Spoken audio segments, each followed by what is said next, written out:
Aujourd'hui, on va lire le 12e épisode, celui où Hermès comprend l'origine du jour et de la nuit. On se souvient, dans l'épisode précédent, Zeus a demandé à Hermès de devenir son messager. Et c'est pour ça que du coup Hermès deviendra le dieu messager. Il lui a offert un chapeau et des sandales ailées et Hermès a découvert qu'il pouvait voler. À 5 heures, Hermès attendait son père à la sortie de l'Olympe. Cette petite porte permettait de sortir sans être vu des habitants du palais. Lorsque Zeus arriva, il était habillé comme un simple voyageur. Sans ses habits royaux et surtout sans son foudre, le dieu des dieux semblait bien moins impressionnant. Il entoura de son bras les épaules de son fils et tous deux descendirent de l'Olympe.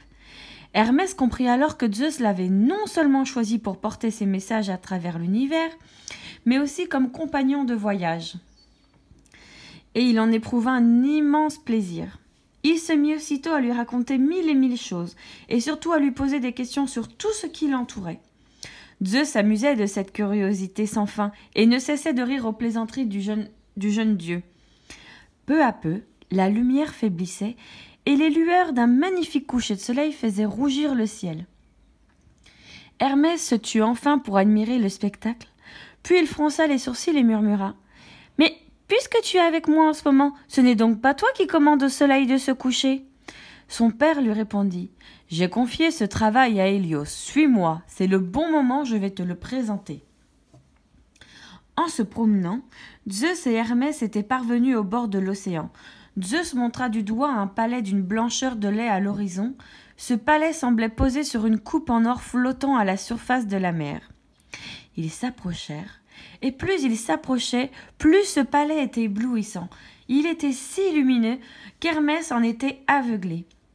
Ils allaient entrer lorsqu'un char flamboyant, tiré par 4 chevaux blancs, descendit du ciel. À l'arrière de ce char était posé le soleil. Celui qui conduisait, était Hélios. Il se tenait bien droit, debout, et faisait claquer haut son fouet au-dessus de son attelage. Hermès le trouva magnifique. Au moment où le dieu du soleil franchit la porte de son palais, il croisa un autre char qui sortait du palais. Celui-là était couleur argent et tiré par 4 chevaux noirs. À l'arrière du char était posée la lune. « C'est Séléné, la sœur d'Hélios, la déesse de la lune. Elle est belle, n'est-ce pas ?» murmura Zeus à l'oreille d'Hermès. La pâle et longue jeune femme avait un visage calme et mélancolique. Le char de Séléné commença à s'élever dans les airs. Il allait parcourir le ciel pendant toute la nuit. « Tu n'as pas encore vu la plus belle. Attends, je vais te présenter, » souffla encore Zeus à Hermès. En entrant dans ce palais si lumineux, Hermès fut impressionné. Hélios vint aussitôt les saluer. Des éclats de soleil restaient accrochés à sa longue cape d'or. Il bâilla et des étincelles s'échappèrent de sa bouche. Comme Hélios parcourait le ciel toute la journée, rien de ce qui se passait sur terre n'échappait à son regard. Aussi, Zeus avait grand intérêt à bien le traiter. « Va donc te reposer, mon ami, » lui dit le maître des dieux. « Nous allons juste saluer ta petite sœur. » Zeus et Hermès entrèrent alors dans une petite pièce aux couleurs roses et mauves. Une femme était étendue sur un divan. En s'approchant, Hermès découvrit une déesse vêtue d'une robe jaune, le visage couvert d'une fraîche rosée et les doigts d'un rose vif. Ses longs cheveux étaient répandus autour d'elle, lui formant une couronne d'or. Zeus la contempla attendri. « C'est Aurore, la déesse aux doigts de rose, » murmura-t-il. Elle annonce l'aube et sort son char juste lorsque sa sœur couche la lune, et avant que son frère ne lève le soleil. Ils l'observèrent un long moment. La jeune beauté s'agitait dans son sommeil. Un frais parfum de lavande et de rose embaumait la pièce. Ils n'eurent pas le cœur de la réveiller, et ils sortirent sur la pointe des pieds. Maintenant, une nuit noire était tombée, seulement éclairée par la pâleur de la lune que promenait Séléné. Hermès était encore ébloui par ce qu'il venait de voir. Dans l'obscurité, ses yeux brillaient d'excitation.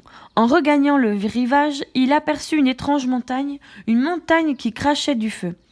Un énorme grondement semblait sortir du ventre de la terre. Des pierres brûlantes et de la lave bouillonnante jaillissaient de l'intérieur.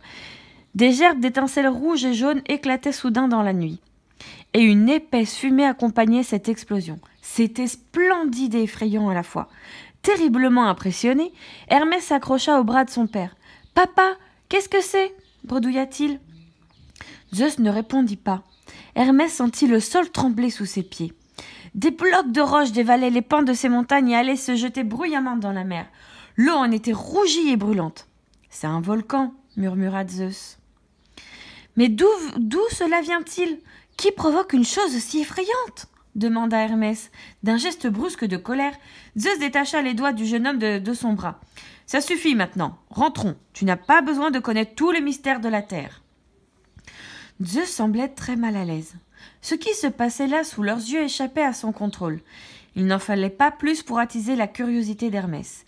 Il quitta aussitôt son père pour aller chercher chez Pausania la clé de ce mystère. Donc, comme d'habitude, vous répondez aux questions dans le cahier du jour en faisant des phrases. Et puis, je vous dis à demain pour le 13e épisode. Voilà, bonne journée.